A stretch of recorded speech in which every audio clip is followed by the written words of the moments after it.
Bismillahir Rahmanir Rahim. Innal hamdalillahi wassalatu wassalamu ala Rasulillah. Assalamu alaikum wa rahmatullahi wa barakatuhu. You're listening to Ramadan Radio Wolves 87.9 FM, and this is Yusuf Shafi with the Education Matters program.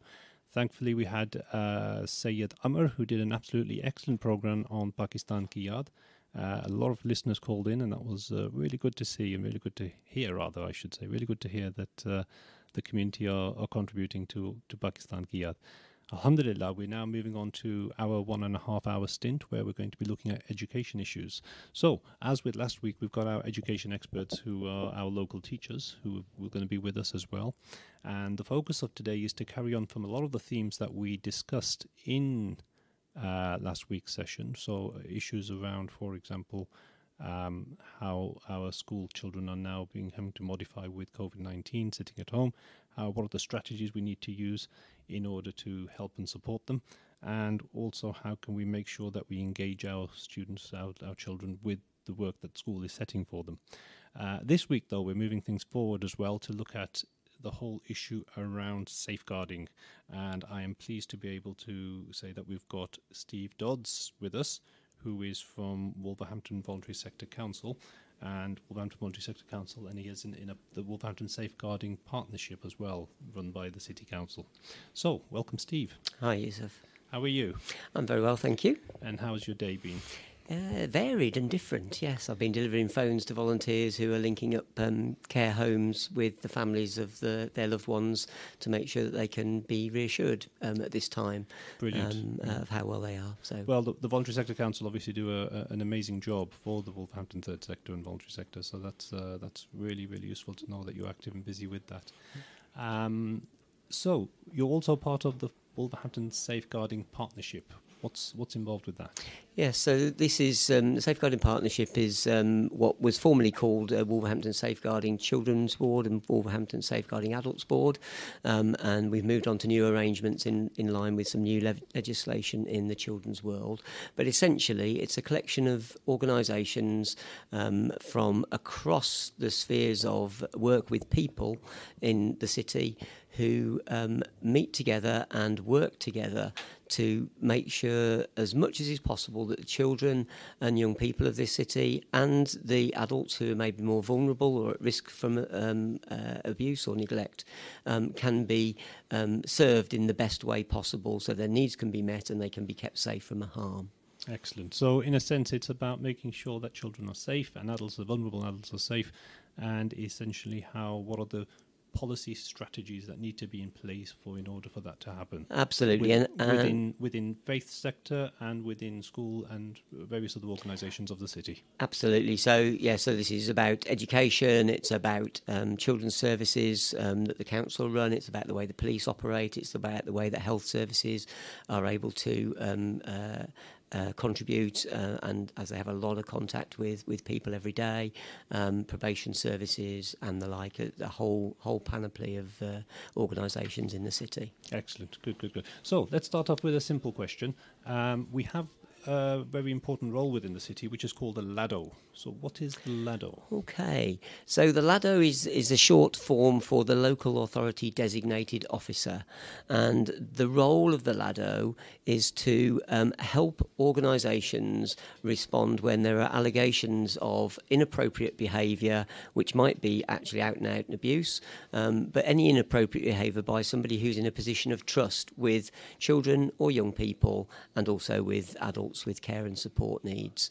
And their role is really to help organisations to navigate what can be a very difficult and stressful time when an allegation is made against somebody who might be employed by an organisation, might be a volunteer for that organisation, to help them to get to use the right processes to get to the right conclusion that is ultimately about keeping the child, young person or the adult safe, but also obviously looks out for the person who has had an allegation made against them to make sure that that allegation is either substantiated or unsubstantiated, and the resolution can be according to whatever that brings up. Okay, excellent. So in a sense, if listeners have got any issues that they feel are a safeguarding issue, whether it be with school or whether it be with the local mosque or any other community organisation or public place where they or their children attend, what we're saying is the first port of call is to go to a senior manager within that organisation. Absolutely, and every organisation will have what will be called a safeguarding lead. Sometimes in an education setting they call it a designated safeguarding lead, a DSL. Some organisations would say that it was a named safeguarding lead. Okay. But that's the person who the organisation has supports to be the first port of call for any concerns about the safety of children or adults, okay, and knows how to respond accordingly. And if for any reason people feel that process wasn't fruitful, it didn't actually give them the required outcomes they wanted, or they're dissatisfied with that, then the option is to go to the local authority designated officer. So and ratchet it up to that level. Yes, I mean, I think if it's about an allegation about inappropriate behaviour by somebody in a position of trust, then the local authority designated officer is the port of call. If they're unhappy about the organisation's response in terms of responding to a concern that may not be to do with somebody who's part of that organisation, then they're very welcome to come through to the Voluntary Sector Council, and we would pick that up in terms of talking with that organisation and helping them to understand their responsibilities. Okay. And it may be that somebody has expectations that aren't quite in line with what is expected to happen, but equally I think any concern should definitely be shared, and if you're not happy then look to come to another body, which could be WVSC, or indeed there are some contacts on the Safeguarding Partnerships website which you can also explore. The LADO is particularly for allegations about somebody who works with or volunteers for an organisation and they're in inappropriate behaviour. And I suppose it is worth mentioning that if it is something of a very serious nature and people have concerns, then they can go, of course, to the police. Yes, and particularly that is the advice, and if there is an immediate risk of harm, so they're worried about that something might happen in the next few hours to somebody, then the police absolutely would be the port of call for that. But if it's kind of a bit more of a concern that hasn't got a specific worry about time limit on it, then I think go through the safeguarding procedures within the organisation. Okay, so the steps are, first of all, go to the designated lead within the organisation. Yeah. If you're dissatisfied or unhappy with the response you've got there, you've got the option of going to the Voluntary Sector Council, or you've got the option of going to the background music as well, thank you, Fahad. You've also then got the option of going to the LADO in the local authority. What is the name of our LADO, and would you have a contact detail for him? Yes, so caught me on the. I think what we were hoping to do was put the contact details, collect those, and put those on the website. City Council website will have them, will they? The Wolverhampton Safeguarding website, which is www.wolverhamptonsafeguarding.org.uk. Okay. The name of our LADO is Paul Cooper. So if you're not happy with the response from your organisation, and the worry is about inappropriate behaviour by somebody who volunteers or works for the organisation, which might be a religious organisation, it could be a school or whatever, then you can go to Paul. Brilliant, excellent. Steve, we're also now joined by Pavitra Mann, who works for the Wolverhampton Voluntary Sector Council, is one of your colleagues, and is also now going to talk to us about how the Voluntary Sector organisation are linked in with a project with Wolverhampton Interfaith, and how that project is working towards supporting community and faith-based organisations with safeguarding and policy, strategy, etc. Pavitra, have we got you on the line there? Hello? We sent it through. Can you hear me? Hello there, Pavitra. How are you? Yusuf here. I'm good. How are you, Yusuf? All well, thank you. And how's your day been today? Good. Nice and sunny day. Excellent. Good. So, tell us about your role, Pavitra, with Wolverhampton Voluntary Sector Council and this link project you've been working on with Wolverhampton Interfaith as well. And how will that specifically support our mosques and community organisations within the BME communities, but the Muslim community in specific? Yes, my role is as a faith engagement worker to work with all faith organisations to help them to update their policies and procedures and look at if they've got designated safeguarding lead and a deputy, have they been trained, so signpost them to training, literally see what they need putting in place or updating and to help them with that. And we've been working with Interface Wolverhampton on Train the Trainer course, program, which we've got about 16 to 18 people across all faiths who will be trained up as safeguarding trainers.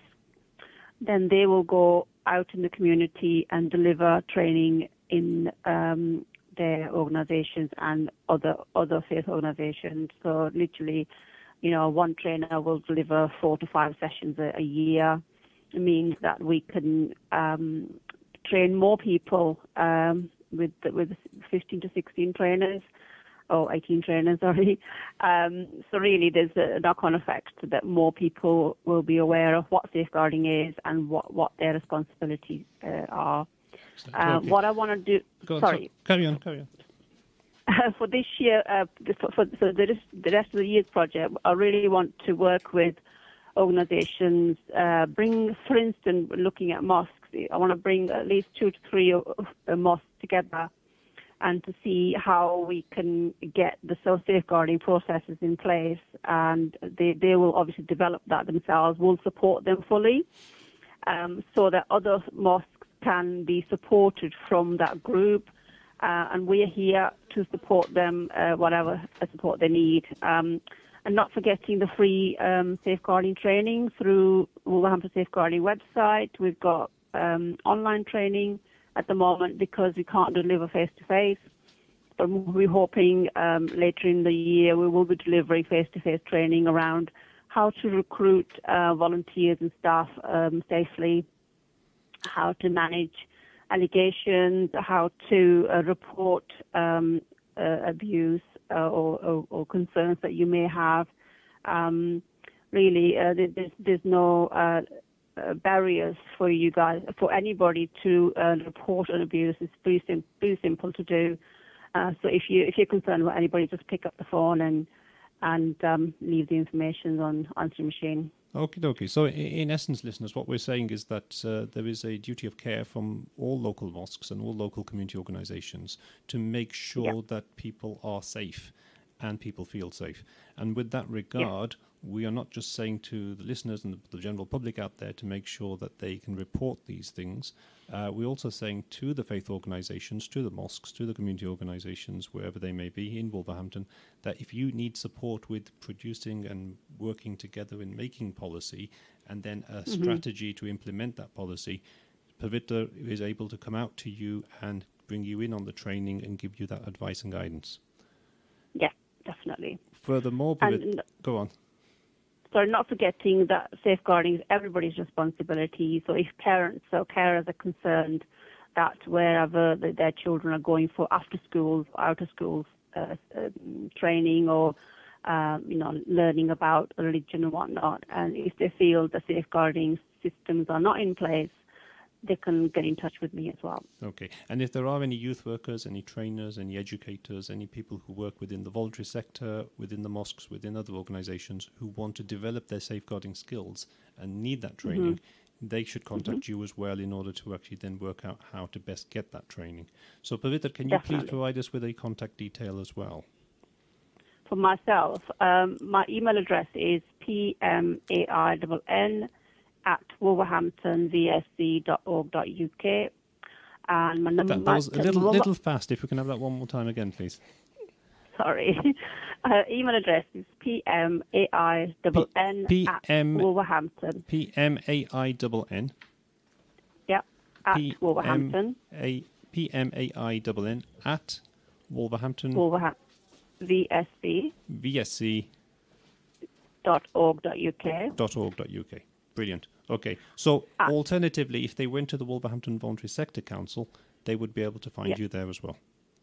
Yes, of So course. if you just Google Wolverhampton also Voluntary Sector Council, you'll be able to get a contact up with it. So it's really a call going out to our faith organisations, our mosques in particular, who need to be actively involved with the training and also developing their people to become trainers as well. So it's not just about getting the training and understanding what safeguarding is.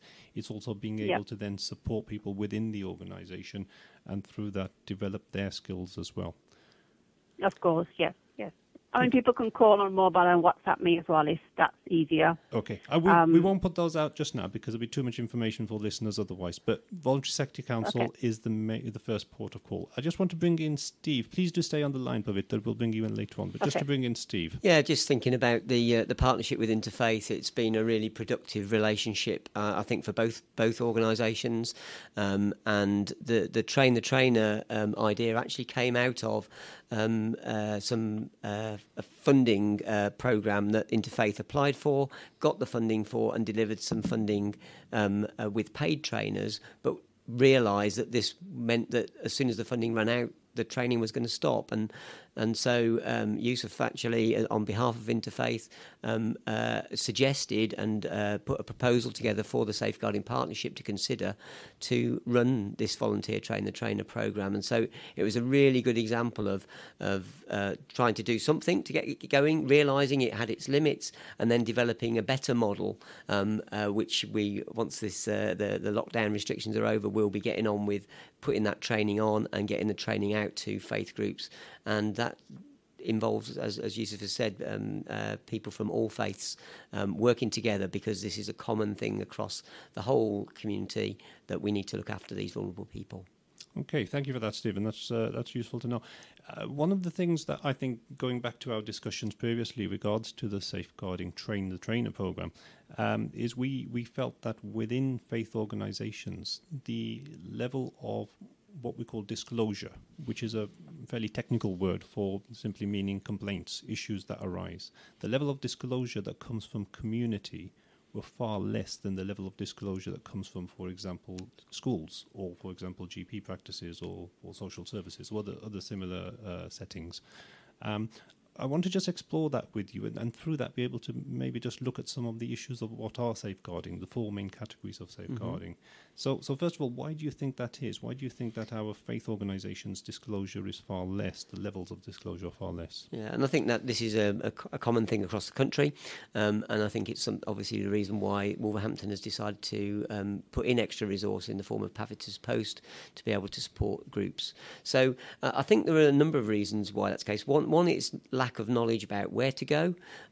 Two, it's lack of sometimes it's not being able to identify when abuse might be taking place, or somebody might be in a situation where neglect might be happening.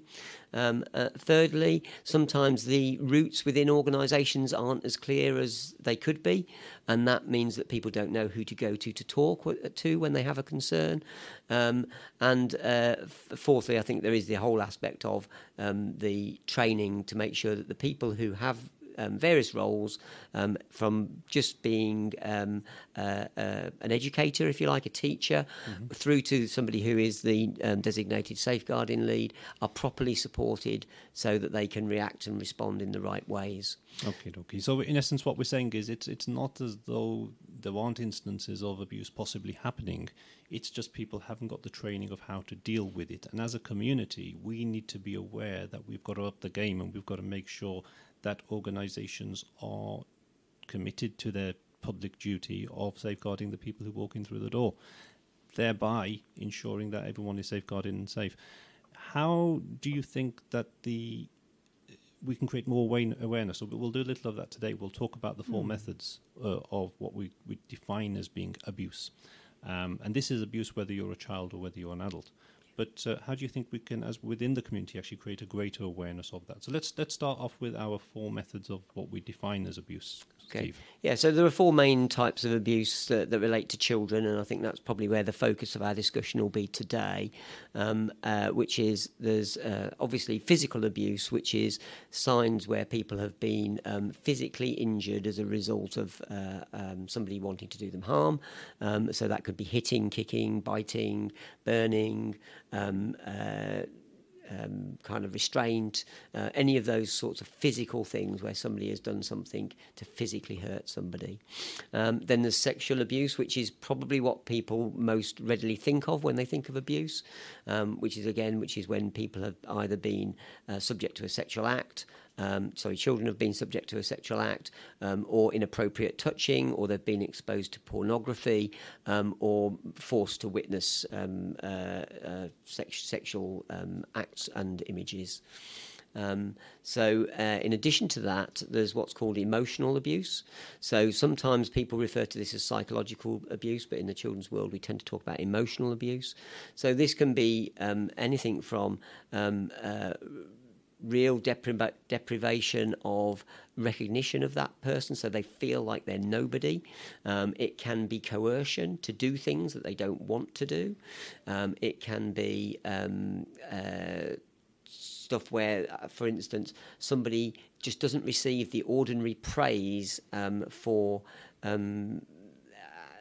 validate them as a young person. And emotional abuse is actually quite common. It's much more common than, for instance, sexual abuse as a category. Doesn't mean any of them are less serious than each other, but actually just in terms of the physical numbers that come forward, emotional abuse actually is very high up there. And finally, the fourth category of abuse is neglect, where a child's or a young person's physical needs around eating and health and safety and kind of nurture aren't there. Care and attention. Yeah, they're well put, Yusuf. Aren't met, and that leads to very, very damaging results for people, and particularly.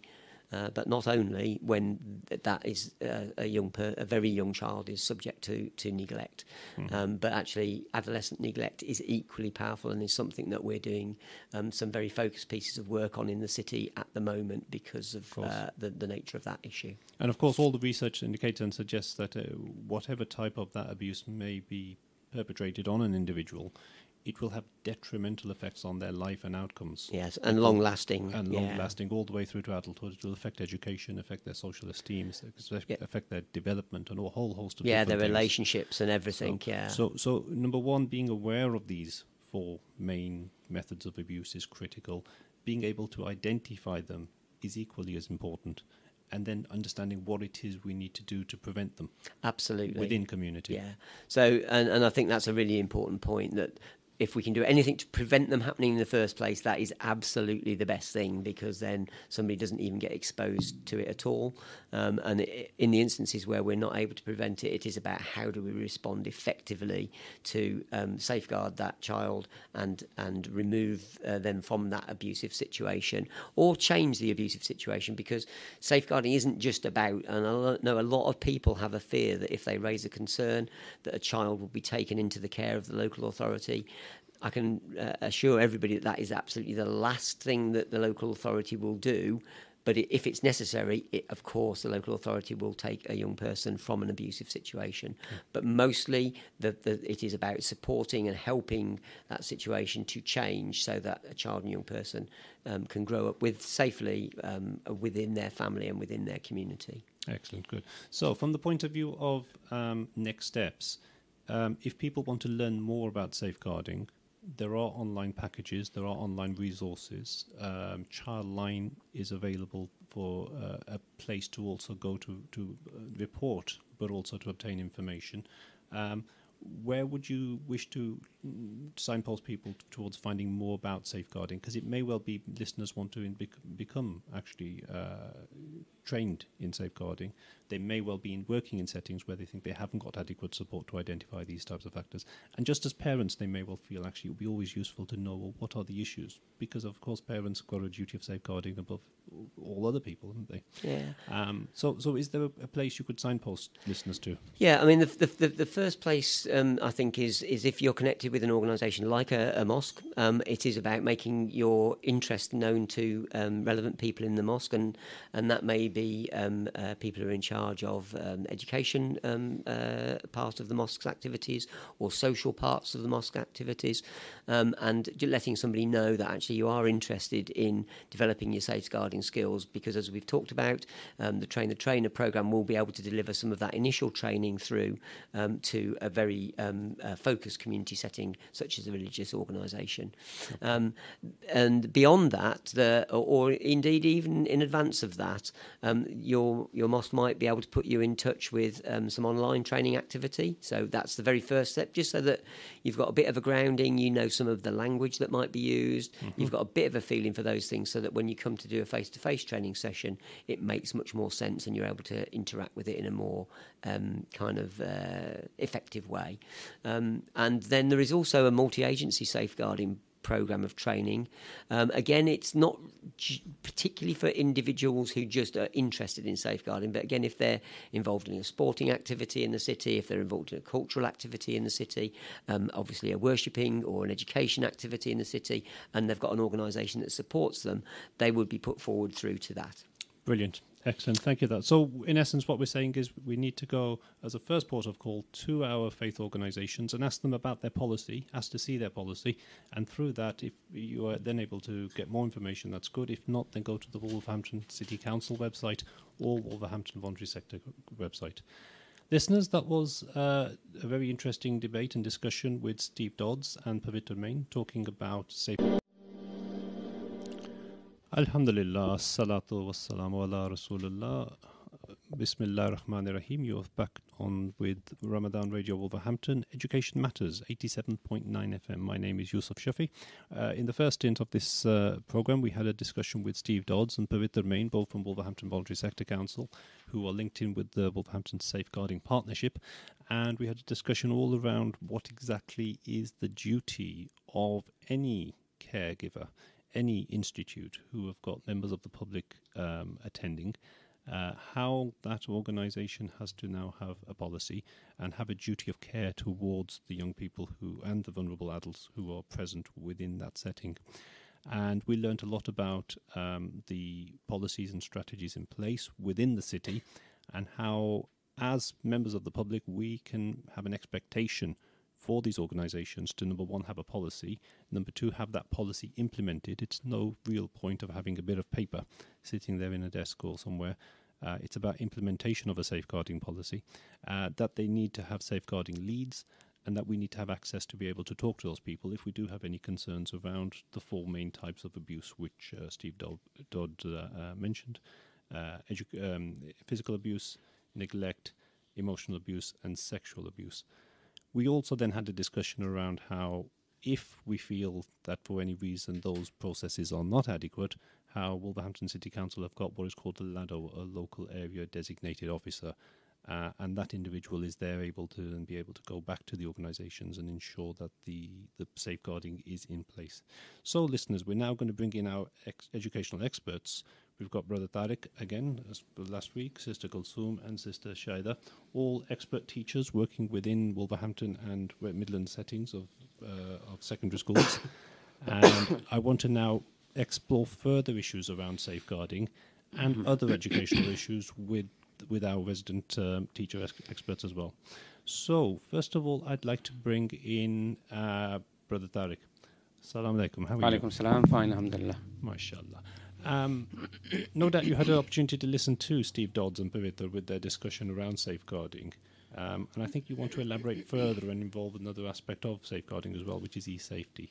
But before we talk about e-safety, any reflections on what they were talking about with regards to our masajid in particular?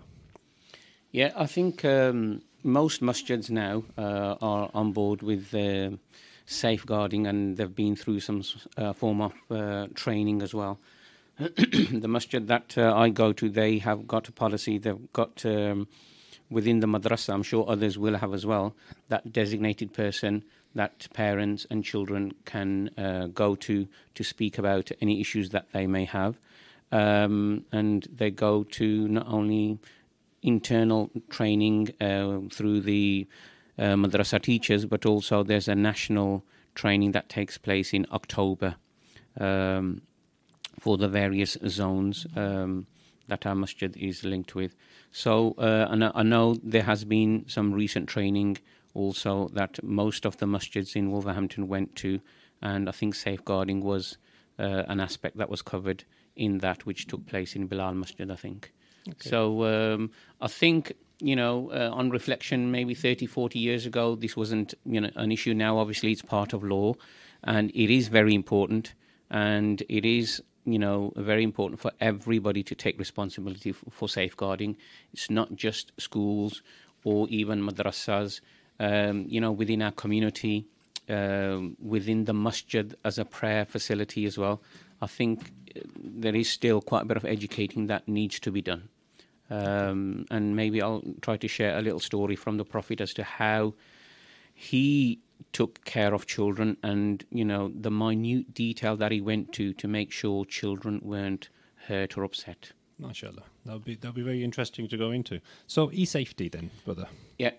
So this is another area. Obviously, now we're living in a digital age, and young and old are able to go onto digital devices, tablets, mobile phones, and so on.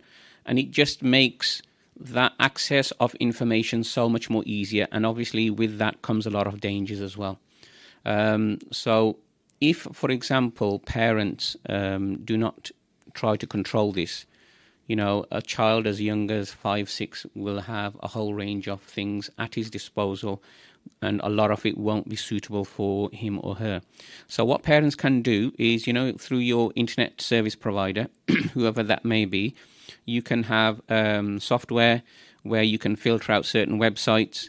And these filters are quite good in that you can select what sort of websites you want your youngsters to be able to access. And they can, they're quite strict as well in terms of you can have certain types of, it could be violent games, violent TV shows, whatever. You can filter those out. You can filter on the base of exposure of the body and so on. So it's very, very important for parents to know that they can do that. I don't know if many are aware of this. So this is very, very important as well. Within schools, obviously, schools are bound by law, and they've got software that the technicians will use to filter out and block a whole range of websites. And even, for example, I'm teaching ICT. There's some websites that might normally be have good content and wouldn't have any of the unnecessary material, but even I can't get onto that in school because that's how strict it is. Okay. So that's definitely good to know within a school setting, but we need to be aware as parents and people within the community. So if we are tech savvy, then we should be able to work out how our Wi-Fi router works and how we can get some method of cutting out these websites, and certainly with our satellite channels as well, we should be able to prevent certain channels from coming on to our TV. If, however, we aren't tech savvy and we've got problems and issues with just working that, where can we get support to make sure that we can block out those unwanted sites? In that case, I think the best place to call first is your internet service provider. Okay. So whoever that may be, you give them a ring and tell them that I've got young children, I want to be able to put filters on and block certain websites, and they will talk you through it because that's part of their service as well. And some of them, they do provide software for your router that your main computer might be linked to. So, that would be definitely the first port of call, I would say. Would you recommend as a general guidance to avoid children being alone with their tablets and computers? For example, have them in a room where other things are also going on rather than alone upstairs in the bedroom? Yeah, definitely. I think that's the main rule that we should all try to push and encourage with our children. That is, if they want to go into any devices, they do it in the main living room where most of the rest of the family is or where the adult is. I think that's, a definite message that we want to get home to everybody. Okay. Later on in the program, we will be actually looking at the whole use of devices and what is the recommended time and how we should go about that. But just to continue with the theme of safeguarding, I want to bring in Sister Shaida.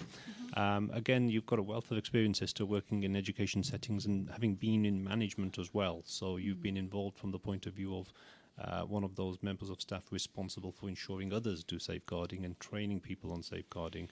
as well as, of course, being in the classroom and being a practitioner yourself. From our community point of view, how well equipped are our parents, do you think, in order to actually raise these concerns, both with schools and with masajid? And how do you think we need to actually inform them to actually raise their abilities to do that?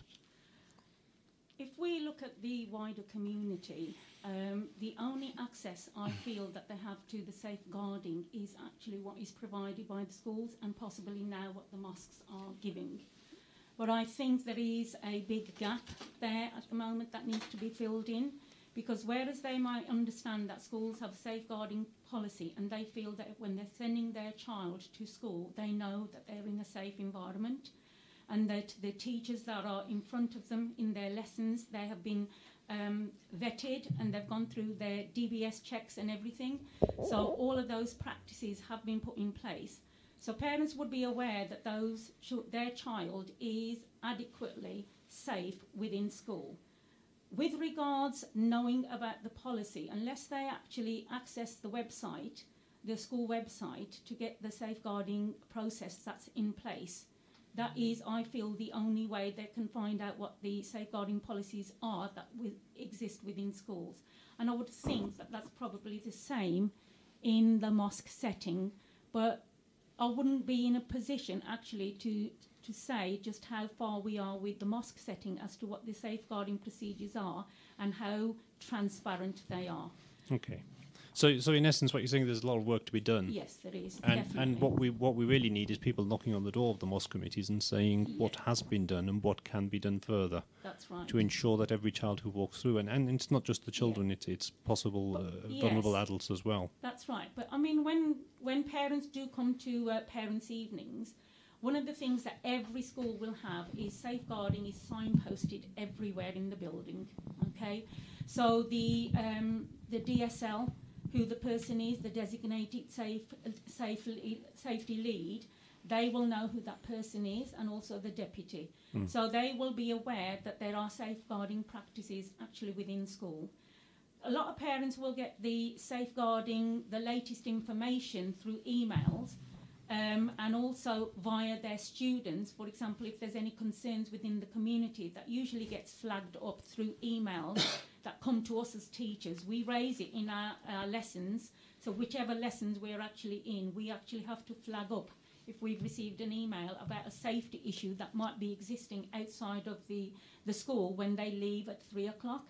So we have to raise that awareness with the students, and then that actually will hopefully through the child get filtered through to the parents. And I suppose really what we're saying is, I suppose what we're saying is that parents need to be having regular conversations with children to ask them and inquire about their safeguarding. They need to not just inform their children about these 4 methods, so whether it be neglect or physical abuse or sexual or emotional abuse. Yes. Learn about what those 4 methods of abuse are, but then regularly have those conversations.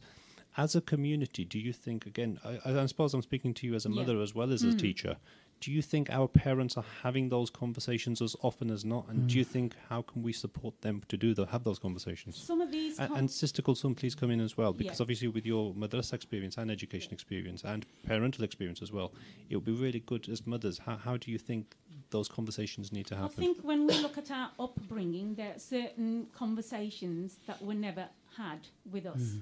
And that created a gap in terms of you don't talk about sexual abuse of any kind. I mean, that was just never ever discussed in the home setting. We've obviously moved on a generation, and we now know that this is out in the open. And the way I see it, I'm a mother. If I do not have that conversation with my child, that my child will go and get that information from somewhere else. And the information that they will get from somewhere else may not be the information I want them to have. So I would say to all our parents that you've got to have these uncomfortable conversations, as they may be, but you have got to make it clear to your child, okay, what these types of abuse are. And you've got to talk about this sexual abuse because it is on the rise and it is happening. But our children shut themselves to it. They're scared to actually share it with the parents because they think of the comeback that they may have as a result of sharing, or they may think that they get into trouble for it. So we need to bring down those barriers and actually be a little bit more transparent in the conversations that we are having, because this is the modern age, and as Brother has just said, they're going to see images on the internet, and if they're not going to disclose that to the parents, they are picking up something which may not be presented in the way that should be presented, and they're getting the wrong negative information about it. Okay. Also, sister, not all mothers feel that they can quite easily talk to their children about these issues. I mean, where I feel that I can do that with my children, and you're feeling the same way, but there are some parents who find it very difficult, but it's something that they're going to have to, they're going to have to face that difficulty. The first time it'll be a difficult task, but they do need to face that, and it'll get better the more they talk about it. Yeah, I think a strategy that they could have there is if the parents feel themselves that they can't have this conversation, they're reluctant to, then perhaps there are family members who are maybe better tuned in with it, and if they trust them enough, they could have the conversation, but not to brush this under the carpet, because that time has gone now. Sister Kulsum, just to bring you in a bit, with regards to madrasas especially, how do you think they could actually inform parents about these 4 methods of abuse and actually educate them? Or do you think that is something which we should leave to the internet or people just to work out for themselves? Do you think the mosque has a role, or can they actually be effective in saying, let's hold a meeting and let's inform people what abuse is? Absolutely. The masjid has responsibility for the well-being of the community, and safeguarding in there is number 1 priority. They could also have when they do parents' evenings, they could have a time slot then when the parents are there together. They can discuss safeguarding with them, inform them of the policy that they hold, who the designated safeguarding lead is, who they can talk to. The children need to know in madrasa who the safeguarding lead is, just like in school. There needs to be some posters with the safeguarding team, pictures on them, that these are the people that you can go and speak to. We just need to make it a lot more, make it more out there and more in the face with these posters, etc. And also, like you say, with meetings and stuff, they can always have a meeting, but parents' evenings are a very good time where these things can be considered. And of course, it's worth remembering that these issues are not something which are necessarily just in the masajid. Safeguarding abuse can be occurring in the home. Oh, definitely. Yes. And it could be happening openly, or it could be happening inadvertently. It could be happening parents are unaware of how to do safeguarding, how to show love and care and education for our children. Mashallah, we're having a lovely set of programs from brothers who are on the parenting course, and Khalid Akhtar and Brother Abrar. And those guys are really focusing on these issues, but from the other angle of how parents can be better parents. What we need to also raise within the community is the idea that you may be inadvertently doing things or not saying things or not doing things which are resulting in the abuse of children. And just now I want to, with both Sister Shahida's, Sister Kulsum and Brother Tariq, explore a little further now. What's the impact of this abuse? How is it affecting children? What's happening to their emotional well-being? Do we have, without mentioning names of course, but do we know of instances where children have, as a result of these types of issues, gone astray, been affected negatively? That's right. Yes. I mean, it depends on the type of school that you're in. I mean, the school that I actually teach in, a lot of the students of that school come from socially deprived areas, and they do experience lots of different types of abuse. We actually physically see it when they turn up into our classroom because of the way they are dressed, the odour that might be coming off them, the fact that they lack confidence, self-esteem, they don't respond very well to their fellow peers. So we pick up the abuse quite a lot on a daily basis and flag it up with the pastoral team. And I was actually going to add that is actually another avenue that parents can actually explore in order to get more in tune with the safeguarding procedures within school. But the biggest thing is that these students will then go on to actually cause abuse themselves, and they actually go into crime quite early, we can usually actually pick out from the classroom, okay, looking at a child and what they physically look like and how they're behaving, and we can actually sort of predict that this is what this child is going to turn out like. Sad as it is, this is what we actually see in the classroom, and it is very sad, and we do flag it up, and we raise the concern, we try to get the support, and we hope that the support is going to help them. But there will be students who will filter through the net, and they go out and then abuse others, or they go into crime. Sad to say. Okay, so I think within a school setting, there's systems in place, but I think, within the community, like you were saying, I think we need to do still a lot of work.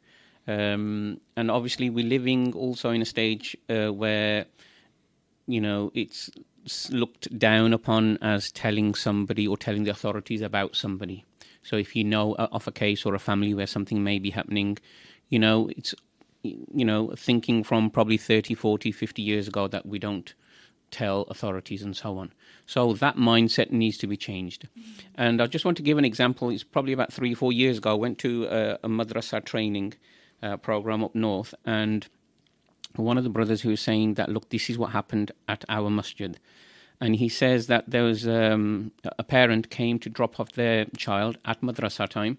It's freezing cold weather, winter, and the child came in a T-shirt, completely inappropriate clothing, while the parent was all fixed up and so on. So he saw this a couple of times, and then the third time he saw it, he called the parent into the head teacher's office. This is madrasa I'm talking about, and I really had to go and at the parent to say that, look, this is not on. This is neglect. Do you know it's neglect? And really spelt it out to say that if you don't change your ways, I'm going to report you to the authorities. And I think, I thought and heard about that. That was about 3 or 4 years ago. And I was taken aback that, look, wow, this is, people doing this. We don't hear about this. No. But now we need to be doing a lot more. So one thing is from a parent side, skilling them up. Yeah. The other thing is raising awareness that these things should not happen and are not acceptable within the community, and certainly not acceptable within the Muslim community. And if there are any cultural aspects to it, those should be completely neglected, because we need to put the child safety first. And if we really look at Islam, this is what Islam teaches. This is what the best example that Prophet Muhammad sallallahu alaihi wasallam taught as well. And that's what we need to get back to. Because, amongst children, as Sister was saying, they might not say something, okay, parents don't have the conversation. But amongst children, there's a no snitching rule. Yes, there is. You don't tell. You don't tell on your mates. If somebody's going through something, you don't tell on them. So that's another hurdle that we need to think about. But certainly as a community, there is an element of that as well. So we need to really change that. And one thing is, there might be some parents who don't realise what they're doing, who don't realise that smacking a child might be putting them in line, but really is, lowering their self-esteem, their confidence, and that's where the neglect comes in. So it's quite a bit of education, I think, in terms of community. Of course. We need to do. Sister Kulsa, was there something you want to add? Yeah, just as bad habits that have come in from our culture, from past. It's quite, in some times, especially a couple of years back, 10, 20 years back, it's okay to smack a child or something. It's just we're just correcting them. And that's how they look at it. We're correcting them. We're giving them a little bit of conduct, really, correcting the conduct. But that's not how. There's many other ways of correcting conduct in a positive discipline, rather than being physical and being violent. And I suppose it's the easy option, or the perceived easy option. Parents will often assume that, well, I can sort this problem within a few seconds if I do it this way. Yes. Whereas they haven't got the time. And that's where it's the real issue, isn't it? They need to give children time to actually work on their behavior, work on their personality, and develop them as better and enriched human beings. Unfortunately, this will solve the problem within this instance, and so therefore this is what I need to do. And that's an easy option, and it's a lazy option, and in essence, you're destroying that child by doing that. Yes. So the message going out from our educators, from our safeguarding experts, is that really learn about these things, understand our things, look at the seerat of our Prophet, peace be upon him, and understand how child rearing really needs to be happening. Get involved with your masajid and get them and encourage them to put on parenting courses. We've got, mashallah, so many experts within our community who can support you with that, but nothing will happen unless you don't actually come out and say, I want some support on this, and I have an expectation that the masajids, the different organizations within the city, will actually then have a role to play as well. Sister Shaida, did you want to contribute to that? Yes, I was just going to add, I mean, like we learn a lot from our predecessors, our previous generation, and there's a lot of good that they used to do. And then we look at the modern age and we look at new methods, etc., and we move forward. But there are certain things that our predecessors did that actually we need to go back and look at it again.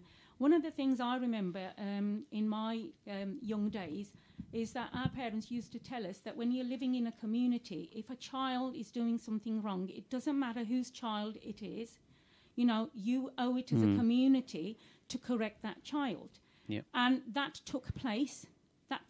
And it molded the community. In this day and age, you dare not tell off another child because of the repercussions that you're going to get from the parents. I think we're missing a trick here. I think we need to go back to some of the practices that happened in the past and think, actually, why aren't we doing that? Why are we now getting more competitive in this day and age and thinking my child is my child and how dare you say something to my child? I think we need to get out of that framework. Saying that, I think it depends on how you approach that child and what you say to that child in what manner. Yes. Because sometimes parents won't mind you as speaking to your child, but they will mind the way and the tone that we use. Yes. So we do need to be careful of that. That doesn't just mean that any uncle can just come and have a good go at my child with using a tone that I wouldn't use on my children. And in essence, and if we don't take heed, if we don't focus on this, if you look at the issues, the ills of society, if you look at the levels of drug abuse, if you look at crime, if you look at emotional well-being, mental health disorders, they all stem from childhood. And it is all, unfortunately, stemming from poor parenting. Yes. So if we can focus on these things early years with our children, inshallah ta'ala, those will become much better human beings, much better Muslims, and they will create a much better society and family for yourselves. Brothers and sisters, we will be returning to other educational matters as well just after the break. So then I'll bring in the Urdu as well. Paying me since his wife's come on board, because obviously I was doing voluntarily. And Assalamu alaikum wa rahmatullahi wa barakatuhu. You're back with Ramadan Radio Wolverhampton, 87.9 FM. Alhamdulillah, we're talking about education matters, and the theme of today is safeguarding and how, as parents and as education providers within the community, we have got a duty of care and responsibility with that. Alhamdulillah, we've got a caller on the line. Assalamu alaikum. Aaron's wife, and I'm going to be looking after you presenters and stuff. And she has proper one-to-ones. No, I think we have some line crossover there and something other coming in. We'll ignore that for the time being. Inshallah, call if you want to, please phone back and we'll take that. Right. I've been asked to do a little bit of Urdu because this is such an important topic. So Khawateen Hazrat, shukr alhamdulillah, हम लोग Ramadan radio वुलवरहैम्पटन 87.9 FM पर आप सुन रहे हैं. आज का मौजू जो हमारा है वो है सेफ गार्डिंग और कुछ ख़ास ऐलानात है जो हम रेडियो रमज़ान वाले चाहते हैं कि आप लोग समाअत फरमाएं.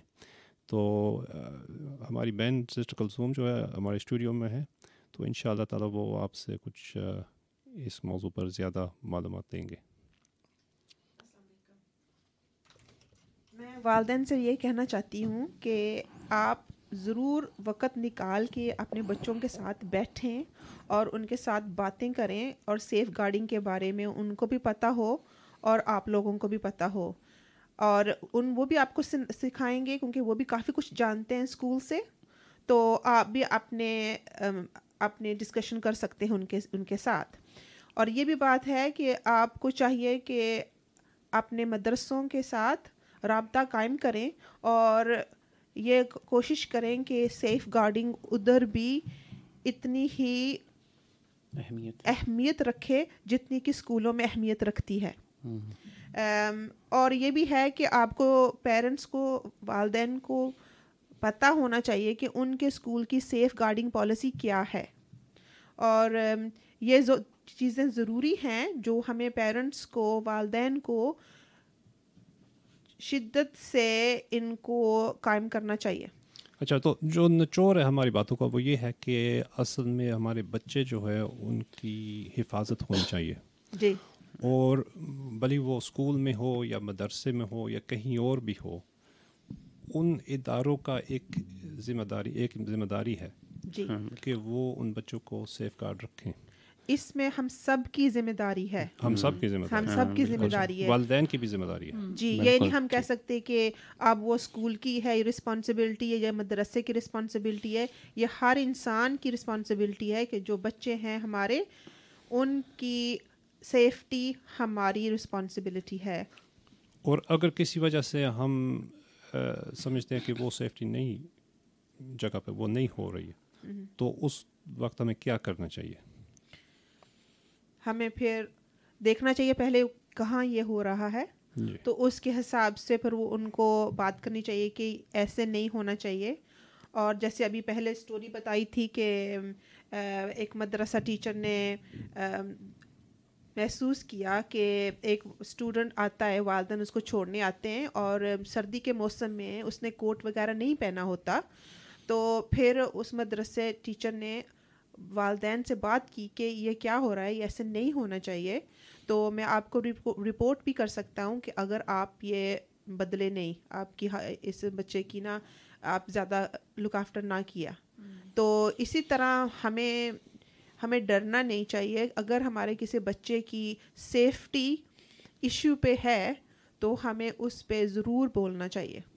جی بہن, شاید آپ بھی کچھ بات کرنا چاہتے ہیں. میں نے ایڈ کرنا تھا کہ ماں باپ کو اگر کوئی ڈیفیکلٹی ہے اردو انگلش زبان سمجھنے کی اور سیف گارڈنگ پالیسی جاننا چاہتے ہیں تو ان کو اسکول سے رابطہ کرنا چاہیے, کیونکہ وہ ڈفرینٹ لینگویجوں میں بھی پالیسی مل سکتی ہے.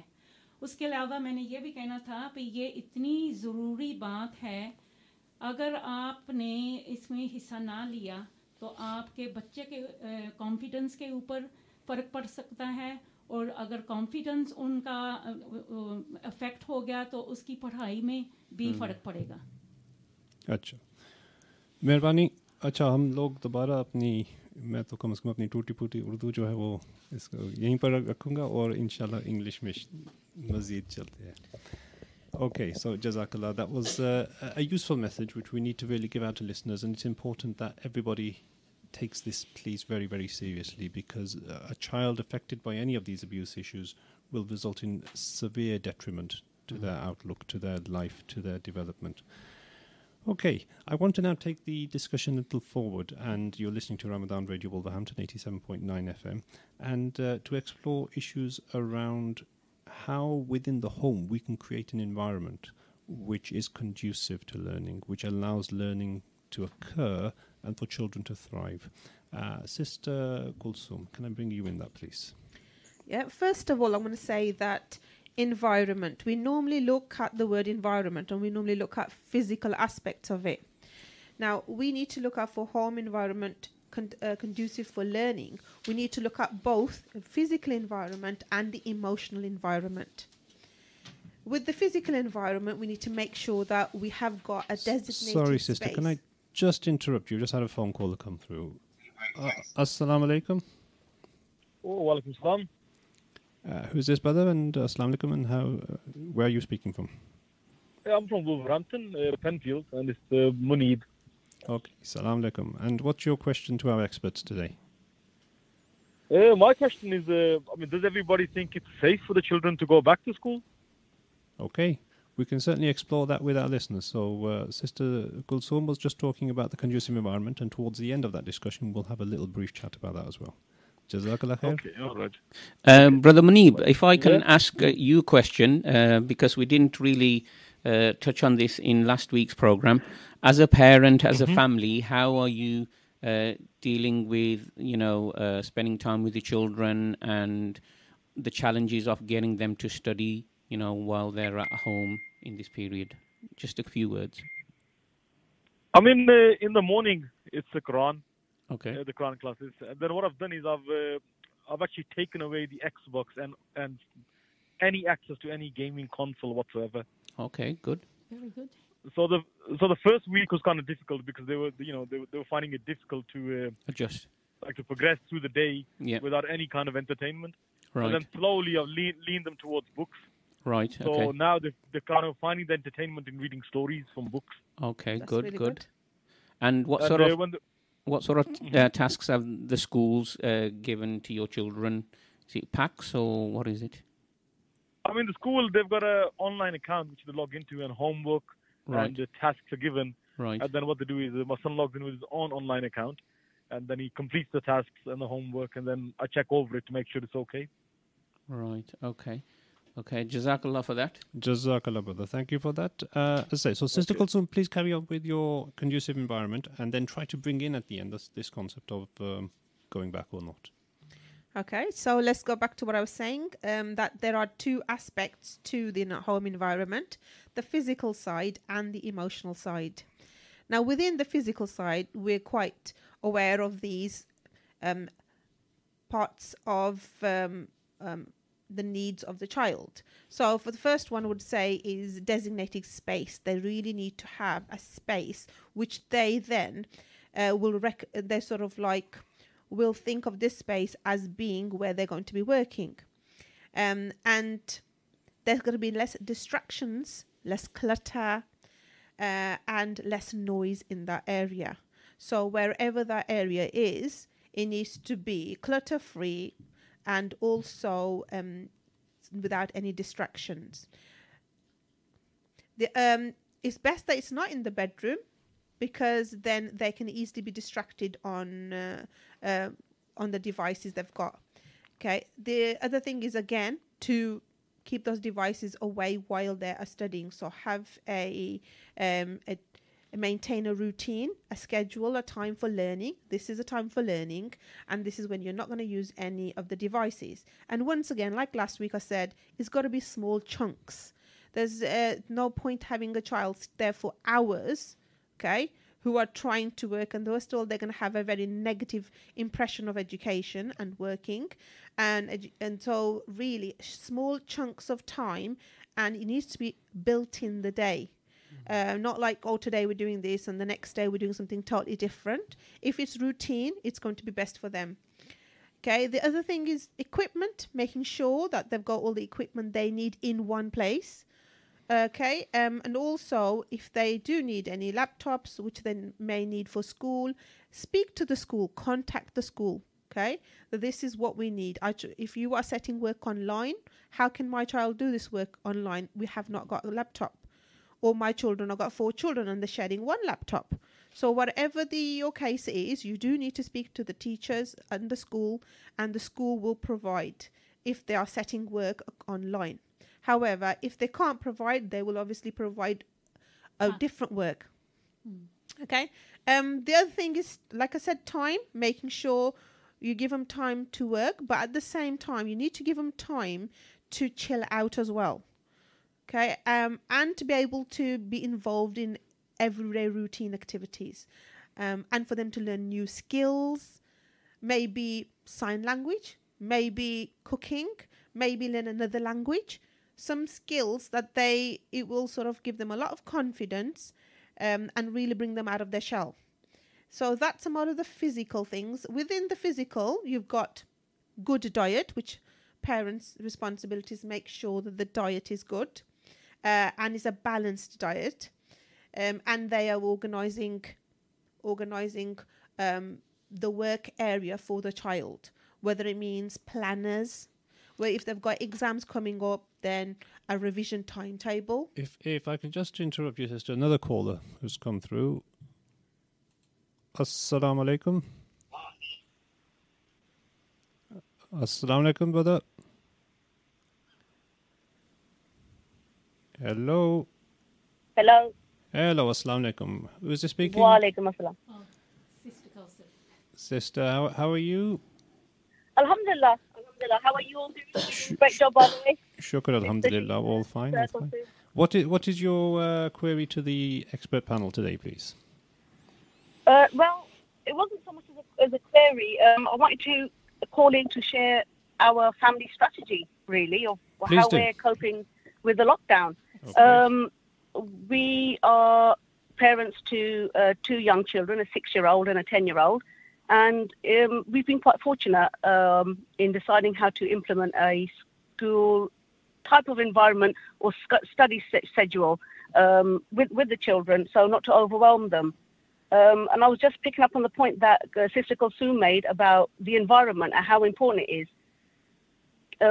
We've set up a study area at home, so we've given them a separate desk with the laptops, and we've gone out and got a huge whiteboard. So when they're sitting there, they know that it's now time to learn, and it's their study zone time. That's excellent. That's good. And I suppose it's not regimental as if we're the army. It's about within that time giving fun as well, and giving them opportunities to play, and giving them opportunities to focus on different methods of learning. Yes, it's exactly what we're doing. I mean, when we first came into this lockdown, and I know a lot of my friends were literally pulling their hair out because they did not know how they were going to cope with this. So we sat down as a family very, very early on and decided, right, how are we going to tackle this? We could see that this is going to be for the foreseeable future. So we've more or less kept the learning hours the same, 9 to 3, but not strictly. So they can go into the garden for a break. They can go out for fresh air. We don't have a gaming issue at home because we've never given them consoles ever. So that's not a concern for us. And I think that's been really useful because they haven't got that distraction. They also do work set by school, which is online with their year groups. And also we found BBC Bite Size to be quite helpful as well. Okay, doke. Panel want to make any comments on that? I was just going to ask the sister another question. Obviously, it seems like with the way that you just shared your experience that you seem to be on top of it. Now, not all parents are going to have that experience or that expertise to set up their home environment like you have. If I wanted you to, if I ask you, if I may, would you summarise it to about 1 or 2 points that you can actually share with the parents to get them started on how a home environment might be instigated into the sort that you may have in your own home? Bribery is a good one. In a funny sort of way, obviously, so we've not, they are having quite late nights on some evenings. So, we're not waking up in the morning, and we're letting them naturally wake up. So we're not forcing them to get up, so they are refreshed. And I think for us, that's helping. I know that some families are waking their children up 8 o'clock and to be sitting down for 9 o'clock and trying to do it regimentally. I would say just try to make it as fun as possible. We've got a 6-year-old and a 10-year-old, and that's quite different learning stages that they're at. But I'm finding that the 6-year-old is actually more enthusiastic to sit and learn, and the 10-year-old is a bit more self-motivated. I'd say don't pressure your children. Try to get involved. Try to understand as much as you can the work that's being set up by the schools, and working through any work that you're finding on any of the useful websites. As a concern, to be honest with you, Sister Shahida, one of my concerns is I feel a bit sorry for the non-English speaking families. Yes. We have friends of ours who have all the resources. They've got access to all the books, all the worksheets, everything online. But because they themselves are non-English speakers, their children are really, really suffering and being let down. And I don't know how to move forward with this area. Okay. So, Jazakallah khair, sister. That's been really informative, and I think it's, I'm sure, helped a lot of people to think about methods and ways in which they can support their children. Some real good, solid advice there. So, thank you very much. Jazakallah khair for coming on Ramadan Radio Wolverhampton. Wa alaikum Thank you. salam. Okay, so we had a sister there who's given us some really useful information. Carrying on from that testicle storm, then you were talking about the conducive environment in the home. Or how do we finish that? We're going to look into the emotional side of it now. Okay. So I've looked at the physical environment. Moving on to the environment, emotional environment. Again, this is the very, very, very important aspect of it, which we sometimes tend not to give it as much importance. We need to make sure that our child is emotionally, their well-being is cared for, that they are happy in their learning. So you need to be able to talk with them, make sure that they are happy with their learning, they know what they're doing. If they're not sure, sometimes children are very shy to ask for help, and they don't really want to email the teacher, etc. So talk to them, what's worrying you, what's the problem, do you understand how to do this work, etc. Or is it something else? Because we're going through a difficult time at the moment where it's not the usual routine that they are used to, and we're not used to the same as well. So because of these precedented times, we need to be it's hard to work from home, really hard to work from home. Because at school, you've got the teachers and you've got your peers who you can bounce ideas from, and you're more eager to learn because of the environment that you've got around you. Now, comparing that now to be sat on a table by yourself, okay, with all your papers and books and your laptop in front of you, and all you hear is, do you work, do you work, do you work? That isn't going to help that child at all. So really, we need to give them a bit of empathy. Empathy is really important. Now, that's one of the 4 constructs that Brother Khalid and Brother Abrar mentioned in their parenting course. So empathy is, you can use that in this situation as well. And the other is appropriate expectations. That's one of the 4 constructs as well. Now, every child is different. If you have a number of children in the house and one child likes to just read and that's how they learn, and the other child just want to watch some YouTube videos about that subject, and you're thinking, that's not learning. Can you just sit down and sit in front with a book? Now, we all learn differently. Our patterns of learning is different. So we need to keep that in mind, that every child is different. And also, their abilities are going to be different as well. And moving on with that, positive discipline. Can't just discipline positive with those who are working the way we want them to work. We've got to look at not being judgment with them, considering that they're all different, and obviously praise them with whatever they do, whatever work they do.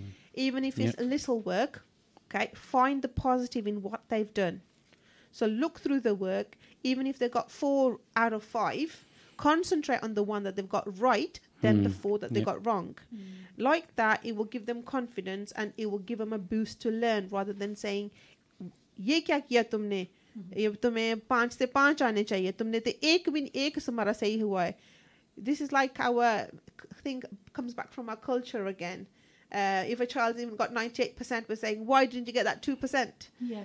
So we need to be careful of that. We need to have a change of a mindset regarding that. Anybody else want to say anything else? I'm just going to add to what you've just said. Our parents, yes, they don't want their child to fail, and they will do their utmost, okay, to question the child as to, why they got the marks they have. Making mistakes is part of growing up, and is part of developing independence. And I think as parents, we need to understand that children will make mistakes, but then they learn from it. The most important thing about making a mistake is reflecting upon it. When you reflect upon it, it makes you work in a certain way. It makes you strive more. It makes you engage and motivate more. So just be careful, okay, with your children, that, you don't pinpoint failure and think that that's it, that your child can't progress. It's the way you deal with it, okay, that's going to make them either fail or move on and get success in later stages. Inshallah. Brother Tarek, do you want to say in the last 4 minutes or so of the just very briefly, in schools, often they use a rule of 3 praises to 1 improvement point. So 3 wwws and 1 EBI, meaning even better if. So I think, even generally in life, if people get more praise, they will do more of that compared to if they get more criticism. So that's what I was just want to remind people about. And I think that works for us as teachers as well. I mean, we want praise from our leadership team, whoever is above us, and that gives us that feel good factor, and we want to do more, and we want to make it even better. And I think children are exactly the same. Yeah, definitely. Okay, listeners, you're listening to Ramadan Radio Wolverhampton, 87.9 FM. And today we've been looking at education matters and specifically safeguarding and how we can control an environment within our house which is conducive to learning. A number of key issues have been brought out, and thankfully we've had support of a number of phone calls who have come in and also mentioned their strategies and their ideas of how we can go about this. We're coming into the last 3 minutes of this, so I want to really just introduce the key concepts for next week and how we're going to carry on forward education matters. So, inshallah, we're going to be looking at higher education with a focus on university and how we can gain access to university, how our communities are doing well and achieving with regards to higher education, but how there's a lot of there's a greater journey to be travelled on that, and we need to really understand the whole process of UCAS. So we're going to have people from the University of Wolverhampton who will be joining us next week as well, and our education experts will be sitting here as well, and continuing with that. We will also be focusing on a little bit more around Key Stage 3 and Key Stage 4 and the new GCSEs and how the curriculum has changed now in the last year or so. And how we as parents then need to be able to now support our children with the new curriculum. There's a greater emphasis on demand now. There's more content in the new GCSEs, and there's a greater involvement of different skills as well. The coursework has come out as well, and so we're going to discuss issues around coursework as well. So inshallah ta'ala, in the coming week, we will be next Thursday 4:30 looking at those issues. We've got a couple of minutes left of this particular session, so I just want to summarize by saying, in essence, what we're saying is that, subhanallah, our religion has given us a great wealth of information and advice. And through that, we know if we look at the seerat of our Prophet, peace be upon him, and looked at how he dealt with children and how he was the best of educators, there's a lot to be learnt. And our masajid have got a critical role with regards to that in supporting parents and supporting community and giving those strategies and employing those strategies within their organizations as well. So, but in a nutshell, and I'm going to then go back to my experts to finish in the last minute and a half, from my point of view, I think it's about saying time, and time. Give your children time. Invest time now. Create cultures of learning, and then you will find that they will thrive on their own. If you don't invest time now, you will then find it that much more difficult later on in trying to bring them round to understand the importance of education. So, and of course, love is critical as well within that. Can I just We've summarize? got a minute left. I just will close down and then I'll give it to you experts to finish off. So you've been listening to Yusuf Shafi, Radio Ramadan Wolverhampton, Education Matters. Inshallah, I will pick up next week. I just want to go to my experts now to finish off for the last minute. Okay, I just want to say not to stress at all. We've been looking at the home environment. We're all different. Our homes are all different. So you need to make sure that you simply don't stress. Just provide time, love, and attention to your children. Just try your best to provide routine, but we're all on a learning curve. And just thank you. Brother Tariq, 10 seconds. We're all on a learning curve, so let's try to keep it together and take one step at a time and a day at a time as well, inshallah, if that helps. And I'll let Sister Shaila close with the last 20 seconds. Okay, so this is a time that we're never going to have again, so get to know your child. Okay. Jazakallah khair. Listeners, that was Education Matters from Radio Ramadan Wolverhampton, 87.9 FM. Inshallah ta'ala.